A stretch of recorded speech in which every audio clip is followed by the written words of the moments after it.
Back in October, Max started to grow a beard.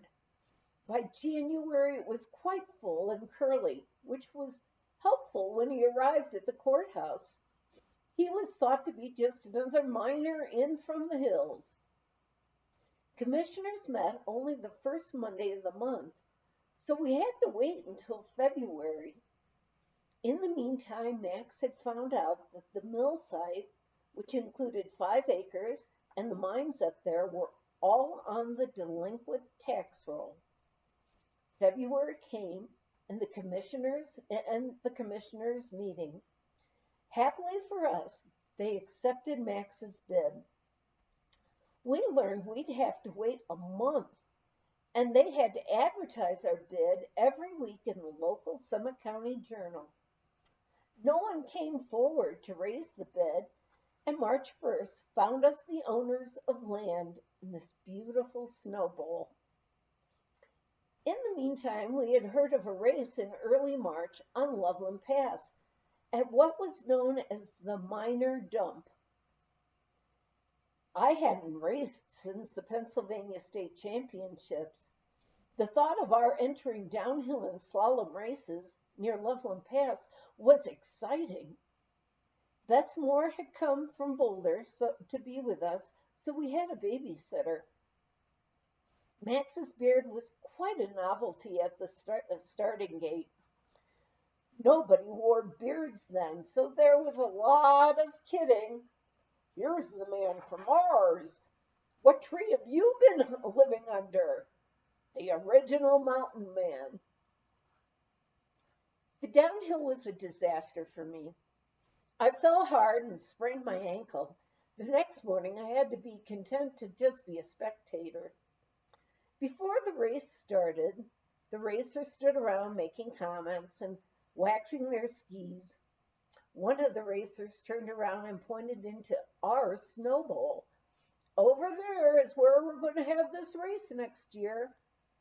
Max looked at me and I looked at him and he nodded at me. I realized that's where Max bought our mining patents. After the race, we found the racer who had made that remark. His name was Larry Jump. He called his friend Sandy Schaffler to meet us. Sandy had been the starter for the race. And Larry explained to us that he and Sandy had been hired by the state to look into possible areas for ski development. Finding out that we owned the only private land in the bowl, which they called Arapahoe Basin, they asked if they could come down the next week and talk with us. We told them any day but Saturday or Sunday. We're over at Climax on those days. It was early one morning in March, a sunny morning, and we were having a leisurely breakfast in the kitchen. Looking out the window to the west, I said to Max, "Remember when Dimp and Lula told us the story of how Mr. Sherd, who sold this cabin to Bessmore, saw a bear standing out there right under the clothesline? He opened the window and then shot the bear. That was in March. I guess we'd better keep an eye on Sonny and Rolf when they're playing outside." As I was looking out the window and thinking about seeing a bear out there, I saw a car come up the road. Now, we didn't see many cars on Montezuma Road.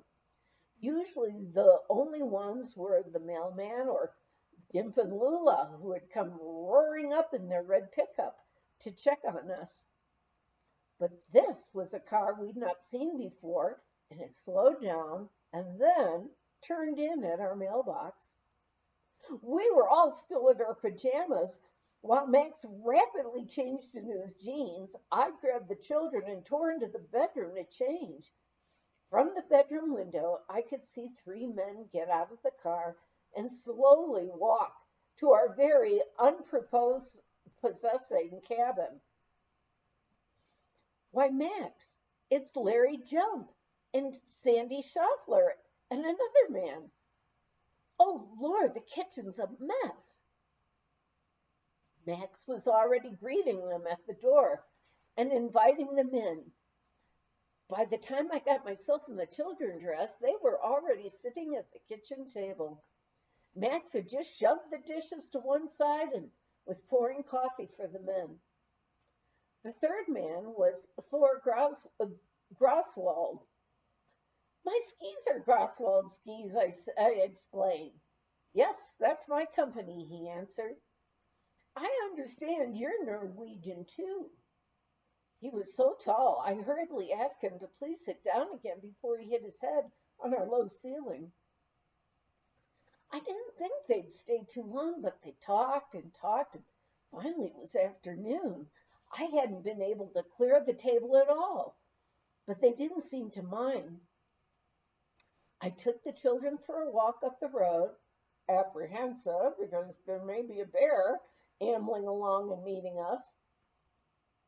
The men were just beginning to leave when we returned, and one of them said, "Well, we have us a corporation."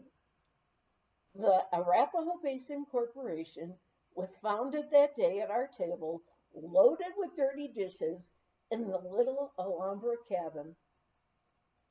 Spring was coming, and time to start work on our new home to be down the road. We had had much fun skiing each weekend at Climax and meeting that great family, the Gorsages. Jack and Zella had 3 children, David, Bill, and Jackie. Bill was just finishing high school, and Jackie was at Western State in Gunnison. 7-year-old David skied all over the hill with a wide snowplow, much to the admiration of our 3- and 4-year-olds. Next winter, David really slapped his skis together. It wasn't long before he was one of the top junior racers in the U.S. 14 years later, he was one of the top U.S. racers in the 1960 Winter Olympic Games at Squaw Valley. Jack and Zella were untiring in their work and encouragement at the Climax ski hill. All season they were setting slalom courses, gatekeeping, or standing all day at the finish line in the cold or freezing weather with a stopwatch. They were often helping load the kids on the roto or T-bar, or keeping the pot-bellied stove going in the small warming shelter. No wonder so many well-known racers came from that area. We were always welcome to spend Saturday nights at their home so we wouldn't have to drive the 30 miles back to our little cabin. Join us when we start to find out what's going to happen in the spring with the Dercums.